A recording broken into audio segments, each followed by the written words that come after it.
mag-continue tayo sa pagbibigay natin ng mga kahulugan sa Breads of God dito sa ating Bible, ang recipe ng ating panampalataya para sa mahal na Diyos. No? So, dito na tayo ngayon sa ika-apat na iglesia. Ano? Kasi dito tayo nagabi sa sinasabi na isulat mo ang iyong nakikita at ipadala mo sa 7 iglesia, no? So, again, yung mga 7 iglesia na ito yung Efeseo, Smyrna, Pergamo, Thyatira, Sardes at Philadelphia at Laodicea. So, nandito na tayo sa sulatang iglesia sa Thyatira. So, yung mga previous natin na binasa, napakagandang mga kahulugan na maraming nangyayari at maraming yung nare-reflect, ano, yun guys, ang pinakamaganda lang kasi sa atin pag nagbabasa tayo guys ng Bible. Alam niyo kung bakit? Kung may mga problema ka, madali mo ma-solve kasi yung mga basa mo sa Bible ay nagre-reflect sa kung ano ang kakailangan mo at kung ano yung nagkakarapat-dapat sa buhay mo. So, dito na tayo ngayon. Babasahin na natin ang sa pahayag 2 tayo ha. Sa pahayag 2 sa verse sa verse 18, no? Ang sulat sa iglesia sa Thyatira. Okay? Sulat mo sa anghel ng iglesia sa Thyatira. Ito ang sinasabi ng anak ng Diyos na may mga matang naninigas na parang apoy at mga paang kumikinang na parang tansong pinakintab. Ito siya katalinhaga ng mga pananalita dahil nakabase ito siya sa pangitain ni Juan tungkol kay Jesus Christ. Kumbaga napakita sa kanya si Jesus Christ. Ano? Ito yan tinatawag na vision. So nakita niya doon sa vision niya yung isang pangitain na may matang maninigas na parang apoy at mga paang kumikinang na parang tansong nangingintab. Ano? Continuous natin. Nalalaman ko ang ginagawa mo. Ano? Ang iyong pag-ibig, katapatan, paglilingkod, at katyagaan. Nalalaman kong higit kaysa noong una ang ginagawa mo kaysa ngayon. So guys, dito sa binabasa ko ngayon, ito siya ay naka-reflect sa sarili ko dahil nga kung anong ginagawa ko noon na panampalataya at pagtitiwala sa mahal ng Diyos, nang aking nabasa at aking na-reflect sa sarili ko yung mga pagkukulang at mga pagkakamali ko, aking binago yung sarili ko.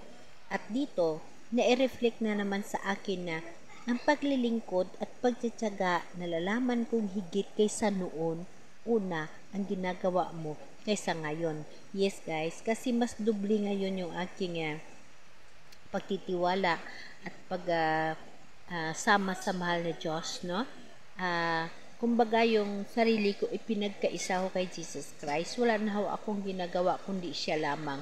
Kung pwede ko lang gagawin na 24 oras, gagawin ko ho. So, ito pa guys, continuous natin, ano? Ngunit ito ang masasabi ko laban sa iyo. So, kahit pa lahat na ginawa ko, mayroon pa rin nasasabi at mayroon pa akong pagkakamali. Alam niyo kung bakit? Ito'y binibis ko sa sarili kong buhay o nagre-reflect sa akin itong binabasa ko sa Bible o yung propesya na binabasa ko, naka-reflect ko sa akin, ha? Ito ho, nakikita ko sa pahayag 2 na verse 20, ngunit ito ang masasabi ko laban sa iyo. Pinapayagan mo si Jezebel, ang babaeng nagpapanggap na sugo ng Diyos, na lilinlang niya ang aking mga lingkod, ibinubulid sa kahalayan, at inuudyo kang kumain ng pagkaing inahandog sa mga Diyos-Diyosan. Dito ho na i-reflect sa sarili ko. Ako ho ay nabigay ng kahulugan sa sarili ko dito na pinapayagan ko. Yes, guys, mayroon ho ako isang anak na babae na kumbaga iba ho yung kanyang panampalataya. So, yun nga ho, hindi ho ako na pumapayag, ngunit hindi ko rin ho siya mapipigilan. So, darating ang araw, hiningian ko sa mahal na Diyos na darating ang araw na mapag-isa kaming dalawa. Ano? Yun ho, guys. So, ipagpatuloy natin. Binigyan ko siya ng sapat na panahon upang pagsisihan at talikdan ang mahalay na pamumuhay, ngunit ayaw niyang magbago, no? Ito siya ay mga warning. Kumbaga guys, mga warning ito sa mga tao na nagkakasala at na mayroon mga pagkakamali. Guys, warning na ho ito, guys. Warning. Pakinggan mo.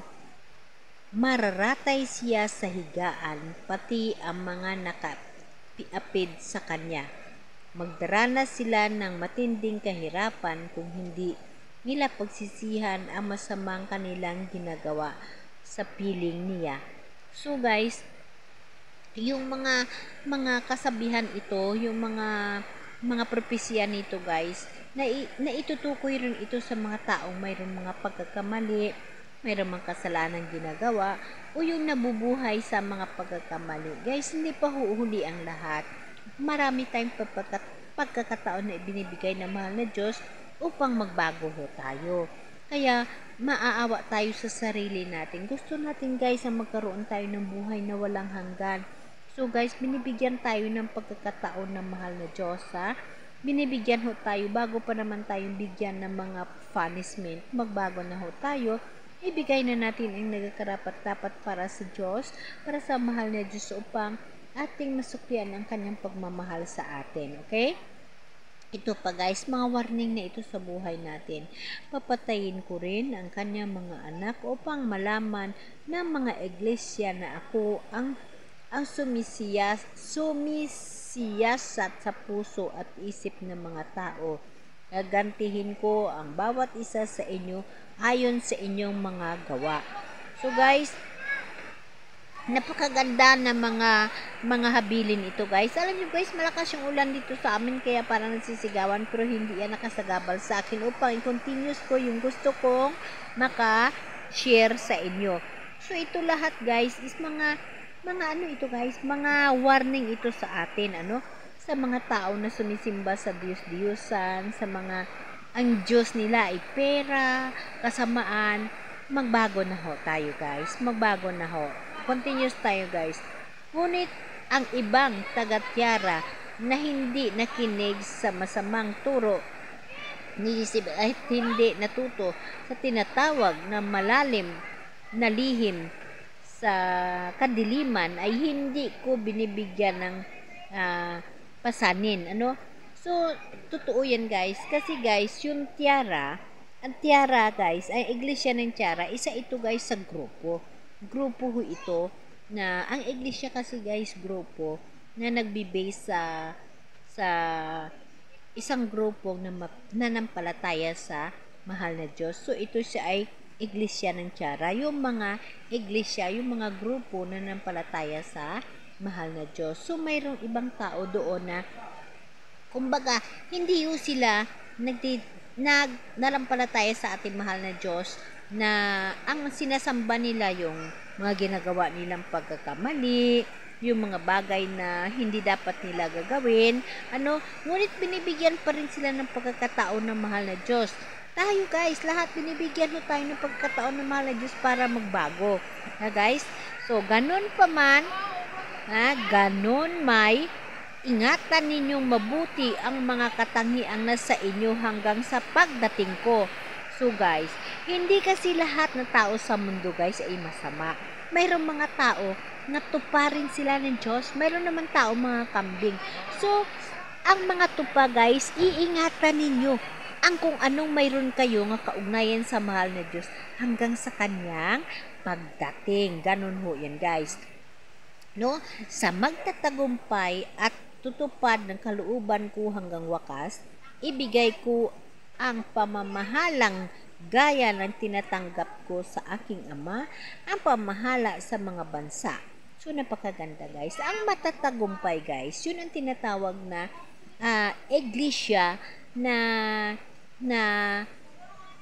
katawan ng Diyos o katawan ni Jesus. Iglesia na katawan ni Kristo. Ang ibig sabihin, isang tumuluo na ang ulo ay si Kristo at ang katawan ay siya. Kumbaga, ang lahat ng mga katawan ng Diyos, ang laman ng Bible ay isinabuhay niya kasama si Jesus Christ. Sinusunod niya si Jesus Christ. Sinusunod niya ang lahat. So, diyan nakabase ang sinasabi ni Jesus na ang magtatagumpay. Ang magtatagumpay guys, ito yung kumbaga yung leader o yung isang iglesia ng leader sa isang lugar na namumuno or isa siyang iglesia nga namumuno na ang kanyang relasyon sa mahal na Diyos ay ipinagkaisa niya. Ginawa niya si Jesus na ulo, siya ang katawan. No? Kaya, dapat natin iingatan kasi ang magtatagumpay ay at tutupad sa kalooban ko hanggang wakas, ibibigay ko ang pamahalaang gaya ng tinatanggap ko sa aking Ama. So guys, kung ang isang iglesia ay namumuno or yung isang iglesia ay naging iglesia ng katawan ng Kristo uy naging puno niya si Jesus na si Jesus ang pinakasentro ng buhay niya, bigyan ka niya ng marami pang obligasyon na lahat magagawa mo na ayon sa mahal na Diyos. Na ayon sa mahal na Diyos ang iyong gagawin. Ha? Patuloy natin. Mamahala siya sa pamagitan ng kamay na bakal at dudurugin niya ang mga bansa gaya ng pagdurog ng palayok.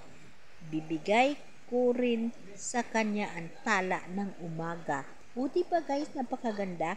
Kung may pandinig kayo, dinggin ninyo ang sinasabi ng Espiritu sa mga iglesia. Ang Espiritu kasi guys, Espiritu ni Jesus ay iglesia ho tayo.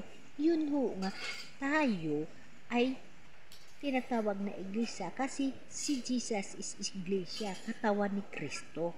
So, pagkatawan ni Kristo, ang iglesia, isa ho tayong iglesia na ang ulo si Kristo, tayo ang tao. Tayo ang katawan. So, kaya yung magtatagumpay, ano no yun guys? Kasi ang magtatagumpay, kumbaga, ikaw yung what we call this, yung tao na inuuna mo ang Diyos. Siya ang priority mo, siya ang ulo mo at ikaw ang katawan. So pag magtagumpay ka sa ginagawa mo, na ikaw ay sakay Lord ka, lahat halos ibinigay mo kay Lord upang maibigay mo sa kapwa mo yung tamang mga dapat nila malaman. So, lalo kang bigyan ng ating Panginoon ng obligasyon para na magiging gaya ng tinatanggap niya mula sa kanyang Ama. Kung anong tinanggap ni Jesus Christ, yun din ang matatanggap na nagtatagumpay. Kumbaga, ikaw na nag-aaral at nagbibigay ng aral sa kapwa mo, ibibigay niya sa iyo kasi nakikita ng mahal na Diyos na ang iglesia ni Kristo, ang lawas ni Kristo nasa sayo. Kasi si Jesus ang ginawa mong ulo, ikaw yung katawan. Ganun ho yan guys, na kailangan natin maging matagumpay. Lahat tayo pangarapin natin maging matagumpay upang ang pagmamahal ng Diyos na sa atin at mabuhay tayo na walang hanggan kasama ang mahal na Diyos, kasama si Jesus Christ. Amen? Amen.